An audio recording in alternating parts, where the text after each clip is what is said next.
Hey Midweeks, so glad you're joining us for this 5-part series on Christ being formed in us. There's so much in this life that's uncertain and out of our control, but one thing we could always pursue is becoming more like Jesus. And so my prayer is that through this series of talks that you're encouraged in your walk with Jesus and becoming more like him. Enjoy and God bless. Pastor Steve, welcome back. Thanks. Thank you so much for joining us for our last but certainly not least talk on Christ being formed in us. Yep. This week we're talking on intentional mission and how it is so important that Christ-likeness just doesn't end with us. Yeah. It's actually for the sake of the world that we're formed into the image of Christ. And so, Steve, what is the Great Commission? So in Matthew, Jesus says, go and make disciples of all the nations. Yeah. And so this commission now, go and reach out to a hurting, broken world. Yeah, so it's something that he initiated long ago, but actually handed the baton off to his disciples to say, hey, partner with me, let's run. And we use often 2 Corinthians 5 about like we are ambassadors of heaven and we're ministers of reconciliation. Yeah. And so why is it so important to actually walk with Jesus in his ministry to the world? How are we transformed into his likeness while we encounter the world on mission with him? I think there's a number of dimensions to that. Again, this holistic thing, part of being formed is my connection with God, my connection with our squad relationships. But God is on mission. Jesus was on mission. Mm-hmm. So it's like I'm being formed. That's just another dimension, reaching out beyond just connection and my comfort zone out into a broken world. I'm going to grow in that whole, that compassion for the hurting, the broken. I'm going to grow in a boldness and confidence. I'm going to grow in a whole kind of other dimension of Christian life. And I mean, that's been an experience of the church. You know, a lot of people would say some of the most transformational experiences of their Christian life were going on short-term mission trips or something. It's like, man, this just puts me in a zone way out of my comfort zone where I have to draw on all this thing. What's the Father saying? What's God saying? Yeah. What's he calling me to do? How do I serve? How do I honor? Just dials it all up to a whole other dimension. Yeah, absolutely. And that leads into a great point where days gone by, being a missionary was put in quite a box. Yeah. And where I feel like the emphasis now, especially for us as Equippers Church, is that we're equipping people for life. We're equipping the saints for the work of the ministry. Yeah. And so how would you define a missionary in a biblical context? Well, I guess in a biblical context is anyone that's on a mission from God. And as we're all on a mission from God. Mm-hmm. So, I was thinking you don't have to go to like overseas. It's like on Monday morning when you turn up at work, turn up at school. It's like, man, I'm now on mission.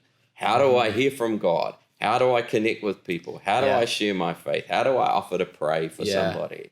Yeah.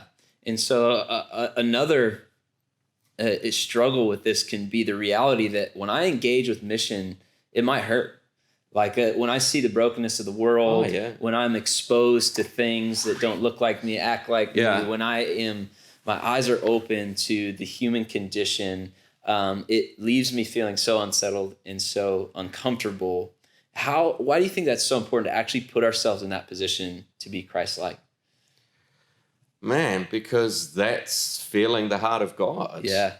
So that God's ache for a broken world, that he would send his son, that Jesus was often moved by compassion for the crowds. Yeah. So you don't know Jesus if it's all just, I'm having a lovely time feeling Jesus's kindness when his heart aches for the broken and the lost. Wow.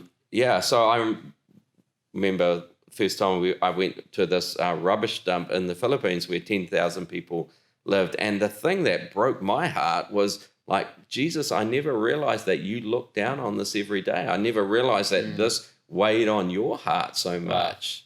And suddenly it's like, I need to understand God's heart for his world and I need to align with that. Yeah.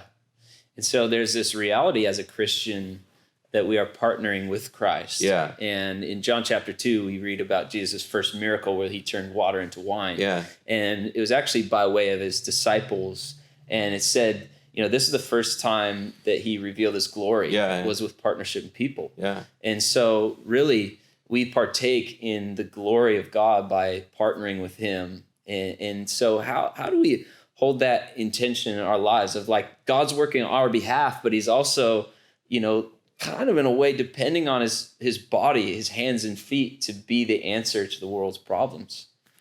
Yeah, well, I guess it's both an incredible privilege that he generally, with Moses, what's in your hand, he uses us, he uses what's in our hands. I was just yesterday, actually morning, reading the story of the feeding of the 5,000 in John. It's like, Jesus, like, I know what I'm going to do. No human possibility of meeting the need. Yeah. And yet a little boy comes, here's my lunch. And it's like this incredible, supernatural, Jesus could only do it, but he chose to, as the base, the offering of a little boy. And it's like, Jesus, because I get your heart. Yeah.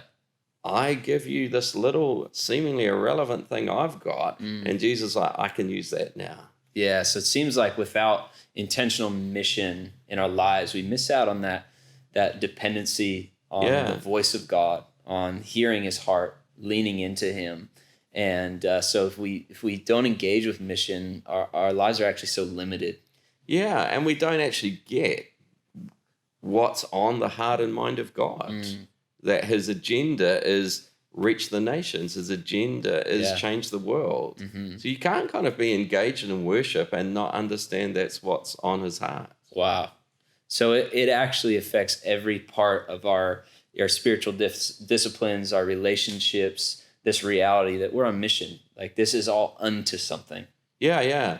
And I think the other paradox in the Great Commission is, Jesus spends 3 years, we talked about that earlier ones about discipling this group. Yeah. And then he's like, okay, now you guys go and replicate that. And actually the next level for their discipleship was discipling other people. Yeah. There's nothing that makes you lift your game is when, I got to teach these other guys how to pray. Absolutely. I got to teach these other guys how to do community. Wow. And it's like, you want to grow in your discipleship? Start replicating discipleship. Yeah. Start being on mission to see other people formed. Yeah. So probably like a great indicator for our growth in Christ is for us to be able to say, like Paul said, follow me as I follow Christ. Oh, yeah. Yeah. That's pretty scary. It is scary. Imitate me. Yeah. Just do what I do. Yeah. Watch my devotional life and copy that. Watch my commitment to small groups and copy that. Yeah. But the beautiful thing about being formed into Christ is that it's not pride to say, imitate me. Yeah. It's like, I have so much confidence in that God works, that being Christ-like actually leads to a fruitful, fulfilling life. And so follow me as I follow Christ, because it's not about me. It's about the good of you, my neighbor, my brother, my friend. Yeah. And what will be established in your life. Yeah. It's pretty exciting. It is exciting. I'm excited to leave this couch and get on mission. Get on mission. Yeah. Let's go. Again, thank you so much for joining us in these talks, these conversations around Christ being formed in us. We've learned a ton and we look forward to applying it. Awesome.